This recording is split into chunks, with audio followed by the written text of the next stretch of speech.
ನಮಸ್ಕಾರ ವೀಕ್ಷಕರೇ, ನಾನು ನಿಮ್ಮ ಗಿರಿಧರ್ ಭಟ್.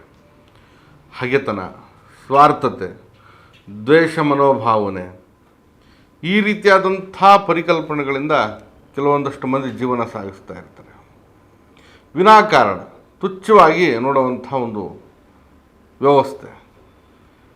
ಎಷ್ಟು ಸಾಧ್ಯನೋ ಅಷ್ಟು ಪ್ರಖರವಾಗಿ ಏನಾದರೂ ಒಂದು ರೀತಿಯಲ್ಲಿ ಒಬ್ಬ ವ್ಯಕ್ತಿಯನ್ನು ಆಹುತಿ ತಗೊಳ್ಬೇಕು.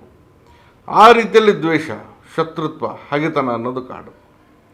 ಯಾವುದೇ ಒಂದು ಸ್ಥಿತಿ ಇರ್ಬೋದು, ಇಲ್ಲದೇನೂ ಇರ್ಬೋದು, ಕಾರಣ ಇರ್ಬೋದು, ಇಲ್ಲದೇನೂ ಇರ್ಬೋದು. ಅವ್ರಿಗೇನಂತಂದರೆ ಇನ್ನೊಬ್ಬರು ಏಳಿಗೆ ಆಗೋದು ಸಹಿಸಲಿಕ್ಕೆ ಸಾಧ್ಯ ಇಲ್ಲ. ಅಥವಾ ಆ ವ್ಯಕ್ತಿದು ಏನಾರ ಸಣ್ಣ ಪುಟ್ಟ ಒಂದು ವ್ಯವಸ್ಥೆ ಇದೆ ಅಥವಾ ಆ ವ್ಯಕ್ತಿಯ ಒಂದು ಪರಿಶ್ರಮ ಇದೆ ಅಂದರೆ ಅದನ್ನು ಕಿತ್ಕೊಂಡು ತಿನ್ನುವಂತಹ ಒಂದು ಬುದ್ಧಿ, ದುರ್ಬುದ್ಧಿ, ದುರುಳತೆ, ದುಷ್ಟತನದ ವರ್ತನೆ ಅಂತ ಹೇಳ್ತೀವಿ ನಾವು. ಈ ದುಷ್ಟರು ಹೇಗಂತಂದರೆ ಒಂದು ರೀತಿಯಲ್ಲಿ ಬೇಕಂತಲೇ ಹಾನಿ ಮಾಡ್ಬೋದು. ಮನುಷ್ಯನನ್ನು ಒಂದು ರೀತಿಯಲ್ಲಿ ನರಳಾಟ ಕೊಡಿಸುವಂಥ ಒಂದು ವ್ಯವಸ್ಥೆ. ಅಂದರೆ ನೋಡಿ, ಒಬ್ಬ ವ್ಯಕ್ತಿ ಏನೋ ಒಂದು ರೀತಿಯಲ್ಲಿ ಅವನ ಜೀವನ, ಅವನ ವ್ಯವಸ್ಥೆ, ಅವನು ಎಲ್ಲ ಒಂದು ಕಡೆ ಉದ್ಧಾರ ಆಗಬೇಕು, ಏಳಿಗೆ ಆಗಬೇಕು, ಅವನ ಪಾಡಿಗೆ ಅವ್ನು ನಡ್ಕೊಂಡು ಹೋಗ್ತಾ ಇರ್ತಾನೆ. ಅವನು ನಡೆಯೋ ದಾರಿಯಲ್ಲಿ ಕಲ್ಲು ಹಾಕ್ತಕ್ಕಂಥ ಒಂದು ದುರುಳರು.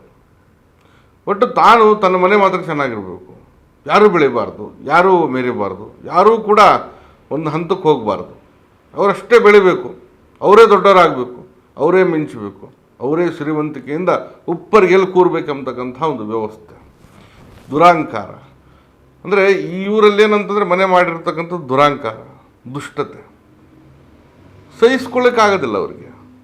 ಎಲ್ಲರೂ ಒಂದೇ ಎಂಬತಕ್ಕಂಥ ಭಾವನೆ ಇರೋದಿಲ್ಲ, ಎಲ್ಲರೂ ಬೆಳಿಬೇಕೆಂಬತಕ್ಕಂಥ ಒಂದು ವ್ಯವಸ್ಥೆ ಇರೋದಿಲ್ಲ, ಎಲ್ಲರ ಜೊತೆ ನಾವು ಒಂದುಗೂಡಿ ಇರಬೇಕೆಂಬತಕ್ಕಂಥ ಒಂದು ಮನಸ್ಥಿತಿನೂ ಇರೋದಿಲ್ಲ. ಇವ್ರದ್ದೇನಂತಂದರೆ ಒಂದು ರೀತಿಯಲ್ಲಿ ದ್ವೇಷ ಕಾರ್ತಕ್ಕಂಥದ್ದು, ಹೊಟ್ಟೆ ಕಿಚ್ಚು. ಅಂದರೆ ಮುಖಲಕ್ಷಣದಲ್ಲಿ ನಗು, ಅದು ನಗು ಹೇಗಿರುತ್ತಂದರೆ ಒಂದು ರೀತಿಯಲ್ಲಿ ಇನ್ನೊಬ್ಬರನ್ನ ಹೀಯಾಳಿಸುವಂಥ ನಗು, ಹಾಗೆ ಆಂತರ್ಯದಲ್ಲಿ ಹೊಟ್ಟೆ ಕಿಚ್ಚು.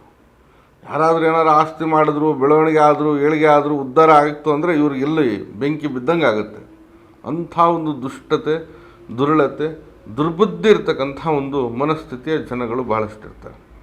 ಎಲ್ಲದರಲ್ಲೂ ಇರ್ತಾರೆ, ಅಕ್ಕಪಕ್ಕದಲ್ಲಿ ಇರ್ತಾರೆ, ನೆರೆಹೊರೆಯಲ್ಲಿ ಇರ್ತಾರೆ, ನೆಂಟರಿಷ್ಟರಲ್ಲಿ ಇರ್ತಾರೆ, ಬಳಗ ವರ್ಗದಲ್ಲಿ ಇರ್ತಾರೆ, ಕೆಲಸ ಮಾಡೋ ಜಾಗದಲ್ಲಿ ಇರ್ತಾರೆ. ಇಂಥ ಶತ್ರುಗಳು ಹೇಗೆ ಅಂತಂದರೆ ಇನ್ನಿಲ್ಲದಂತೆ ಕಾಡಾಟ ಕೊಡ್ತಾ ಇರ್ತಾರೆ. ಒಬ್ಬ ವ್ಯಕ್ತಿಯ ಬಗ್ಗೆ ಇಲ್ಲದಿರುವಂಥ ಅಪಪ್ರಚಾರ ಮಾಡ್ಬೋದು, ಅವನಿಗೆ ಅವಮಾನ ಆಗೋ ರೀತಿಯಲ್ಲಿ ನಡೆಸ್ಕೊಳ್ಬೋದು, ಅವನ ಮನೆ ವ್ಯವಸ್ಥೆ, ಅವನದು ಜೀವನ ಎಲ್ಲವೂ ಕೂಡ ಬರಬಾದು ಮಾಡಲಿಕ್ಕೆ ಏನೇನು ಬೇಕು ಎಲ್ಲ ರೀತಿಯಾದಂಥ ತಂತ್ರಗಾರಿಕೆ ಅನ್ನೋದು ಮಾಡ್ಬೋದು.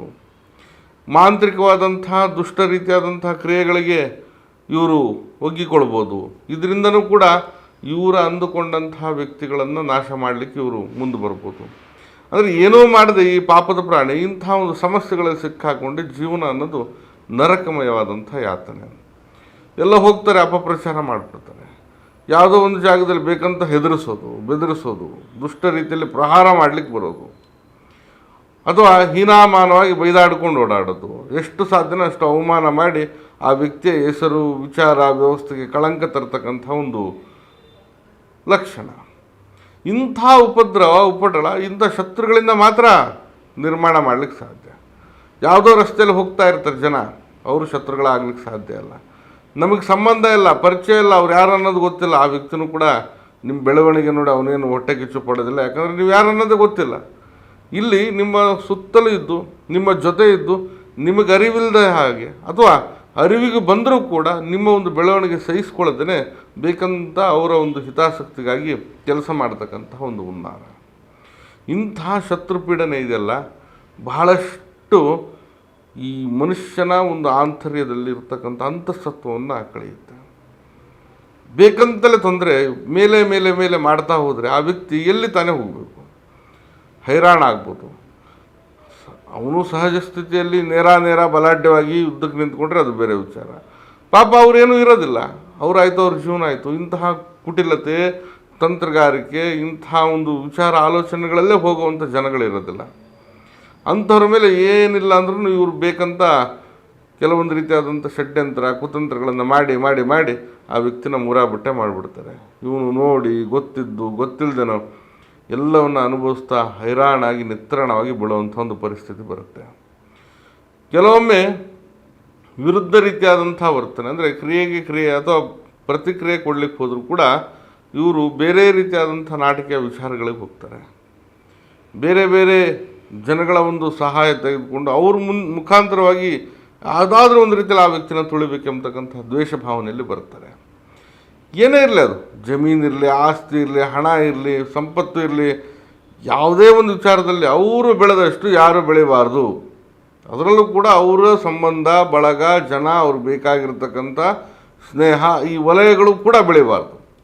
ಅವ್ರಿಗದು ಸಹಿಸ್ಕೊಳ್ಳಿಕ್ಕೆ ಆಗಲ್ಲ. ಯಾಕಂದರೆ ಹುಟ್ಟಿದಾಗಿಂದನೇ ಉಪ್ಪರಿಗೆಲ್ಲಿ ಹುಟ್ಟಿದಿನ ಅನ್ನೋ ರೀತಿಯಲ್ಲಿ ಅಹಂಕಾರದ ವರ್ತನೆ ಇವರಲ್ಲಿ ಜಾಸ್ತಿ ಇರ್ತದೆ. ಅಹಂಕಾರ ಅನ್ನೋದಕ್ಕಿಂತ ದುರಹಂಕಾರ ಜಾಸ್ತಿ. ಈ ದುರಹಂಕಾರದ ಒಂದು ಕ್ರಮೇಣ ಏನಿಲ್ಲ ಅಂತಂದ್ರೂ ಇನ್ನೊಬ್ಬರ ಮೇಲೆ ಒಂದು ರೀತಿಯಲ್ಲಿ ಸಮಸ್ಯೆ ಮಾಡ್ತಾ ಇವರು ಒಂದು ಕುಟಿಲತೆ ಅನ್ನೋದನ್ನ ಮಾಡ್ಕೊಂಡು ಹೋಗ್ತಾರೆ. ಇಂಥ ದುಷ್ಟ ರೀತಿ ಇರ್ತಕ್ಕಂಥ ಶತ್ರು ನೋಡಿ ಮಟ್ಟ ಹಾಕಬೇಕು, ಬುದ್ಧಿ ಕಲಿಬೇಕು. ಈ ಶತ್ರುವಿನ ಒಂದು ಉಪಟಳ ದಾರಿದ್ರ್ಯಗಳಿಂದ ನೀವು ನರಳಾಟ ಮಾಡಿಕೊಂಡು ಜೀವನದಲ್ಲಿ ಸಂಕಷ್ಟಗಳನ್ನು ಅನುಭವಿಸ್ತಾ ಇರ್ತೀರ. ಇಂಥ ಶತ್ರುವನ್ನು ಬಗ್ಗು ಬಡಿಬೇಕು ಅಥವಾ ಮಟ್ಟ ಹಾಕಬೇಕಂತಂದರೆ ಈ ಒಂದು ಪ್ರಯೋಗವನ್ನು ಮಾಡಿ. ಸರಳವಾಗಿರ್ತಕ್ಕಂಥ ಒಂದು ಪ್ರಯೋಗವನ್ನು ನಾನು ನಿಮ್ಗೆ ತಿಳಿಸ್ತಾ ಇದ್ದೀನಿ. ಭಾಳಷ್ಟು ಶತ್ರುಗಳ ಪ್ರಯೋಗ ತಿಳಿಸಿದ್ದೀನಿ ನೋಡಿ. ಯಾವುದು ಸಾಧ್ಯನೋ ಅದು ಮಾಡ್ತಾ ಹೋಗ್ಬೇಕಷ್ಟೆ. ಗೋಧಿ ಹಿಟ್ಟಿನಿಂದ ಒಂದು ದೀಪವನ್ನು ಮಾಡಿಕೊಡಿ. ಆ ದೀಪ ನಿಮ್ಮ ಎರಡೂ ಕೈ ಸೇರಿಸಿದ್ರೆ ಎಷ್ಟು ದೊಡ್ಡದಿರುತ್ತೆ ಅದರ ಒಂದು ಗಾತ್ರದಲ್ಲಿ ಇರಬೇಕು. ಅದು ಅಂದಾಜು ಅದೇ ಗಾತ್ರದಲ್ಲಿ ಇರಬೇಕು. ನಿಮ್ಮ ಎರಡೂ ಕೈ ಸೇರಿಸಿದಷ್ಟು ಆ ದೀಪ, ಹಿಟ್ಟಿನ ದೀಪ ಅಷ್ಟು ದೊಡ್ಡದಾಗಿರಬೇಕು. ಅದರಲ್ಲಿ ಸ್ವಲ್ಪ ಬಿಳೆ ಸಾಸಿವೆ, 2 ಒಣಮೆಣಸಿನಕಾಯಿ, 2 ಹರಳೆಣ್ಣೆ ಬೀಜ ಇದು ಕೇಳಿರ್ತೀರಿ ನೀವು. ಇದನ್ನು ಹಾಕಿ ಒಂದು ನೂಲನ್ನು ಮಾಡ್ಕೊಂಡು ಆ ದೀಪಕ್ಕೆ ಹಾಕಿ ಮಾಮೂಲಿ ದೀಪ ಬೆಳಗಲಿಕ್ಕೆ ಸಾಸಿವೆ ಎಣ್ಣೆಯ ಸಹಾಯದಿಂದ ದೀಪವನ್ನು ಹಚ್ಚಿ. ಇದನ್ನು ಮಾಡುವಾಗ ತಾವು ಶತ್ರುವಿನ ಹೆಸರನ್ನು ಆ ದೀಪದ ಮುಂದೆ, ಅಂದರೆ ನೀವು ನಿಮ್ಮ ಮುಂದೆ ದೀಪದ ಮುಂದೆ ಶತ್ರುವಿನ ಹೆಸರು ತಾಮ್ರದ ತಗಡಿನಲ್ಲಿ ಬರೀರಿ. ಮತ್ತು ಆ ಶತ್ರುವಿನ ಒಂದು ವ್ಯವಸ್ಥೆ ಏನು, ಅವನ ಒಂದು ಚೆಹರೆ, ಇದನ್ನು ನಿಮ್ಮ ಮನದಲ್ಲಿ ಕಲ್ಪಿಸ್ಕೊಳ್ಳುವಂಥದ್ದು ಬಹಳ ಮುಖ್ಯವಾಗಿರ್ತದೆ. ಅದಾದ ನಂತರ ಆ ದೀಪದ ಮುಂದೆ ಕೂತ್ಕೊಂಡು 108 ಬಾರಿ ಈ ಮಂತ್ರವನ್ನು ಹೇಳಿ. ಮಂತ್ರ ಸ್ವರೂಪ ಬಹಳ ಸುಲಭವಾಗಿದೆ. ಓಂ ಹ್ರೀಂ ಹ್ರೀಂ ಶತ್ರುನಾಶಾಯ ಫಟ್. ಇನ್ನೊಮ್ಮೆ ಹೇಳ್ತೀನಿ ನೋಡಿ. ಓಂ ಹ್ರೀಂ ಹ್ರೀಂ ಶತ್ರುನಾಶಾಯ ಫಟ್. ಇದು ಮಂತ್ರ ಸ್ವರೂಪ. 108 ಬಾರಿ ಹೇಳಿ. ಇದನ್ನು ನೋಡಿ ಅಮಾವಾಸ್ಯೆ ದಿನ ಅಥವಾ ಹುಣ್ಣಿಮೆಯ ದಿನ ಮಾಡಬೇಕು. ನಿರ್ಜನ ಪ್ರದೇಶದಲ್ಲಿ ಈ ಒಂದು ಕಾಯಕವನ್ನು ಮಾಡಬೇಕು. ಖಂಡಿತವಾಗಿ ಶತ್ರು ನಿಮ್ಮ ತಂಟೆಗೆ ಬರಲ್ಲ, ನಿಮ್ಮ ವಿಚಾರಕ್ಕೆ ಬರಲ್ಲ. ನಿಮ್ಮ ಒಂದು ಏಳಿಗೆ ಪ್ರತಿಯೊಂದರಲ್ಲೂ ಕೂಡ ಶತ್ರು ಎಷ್ಟೇ ಮಸಲತ್ತು ಏನೇ ಮಾಡಿದ್ರೂ ಕೂಡ ನಿಮ್ಗೆ ತಾಗೋದಿಲ್ಲ. ಹಾಗೆ ಯಾರು ಇಂಥ ದುಸ್ಸಾಹಸ, ದುಷ್ಟ ವಿಚಾರ ಒಂದು ರೀತಿಯಲ್ಲಿ ನಿಮಗೆ ಬಹಳಷ್ಟು ಸಮಸ್ಯೆ ಮಾಡ್ತಾ ಇದ್ದಾರೆ, ಇಂಥ ವ್ಯಕ್ತಿಗಳು ಕೂಡ ಮಟ್ಟ ಹಾಕಲಿಕ್ಕೆ ಇದು ಬಹಳಷ್ಟು ಪ್ರಯೋಜನಕಾರಿಯಾಗಿರ್ತಕ್ಕಂಥ ಒಂದು ಪ್ರಯೋಗ. ಹಾಗಾಗಿ ಖಂಡಿತ ಮಾಡಿ. ಮೊದಲು ಶತ್ರುಬಾಧೆಯಿಂದ ಹೊರಗಡೆ ಬನ್ನಿ, ಜೀವನ ಅನ್ನೋದು ಸರಾಗವಾಗಿ ನಡೆಸಿ. ಒಳ್ಳೆಯದಾಗಲಿ. ಈ ಒಂದು ಕಾರ್ಯವನ್ನು ಮಾಡಿ ಮತ್ತು ನಮ್ಮ ಕಚೇರಿ ಅಥವಾ ಮನೆ ಬಂದು ಜ್ಞಾನಭಾರತಿ ಯೂನಿವರ್ಸಿಟಿ ಕ್ವಾರ್ಟರ್ಸ್ ಸರ್ಕಲ್ ಬೆಂಗಳೂರಲ್ಲಿದೆ.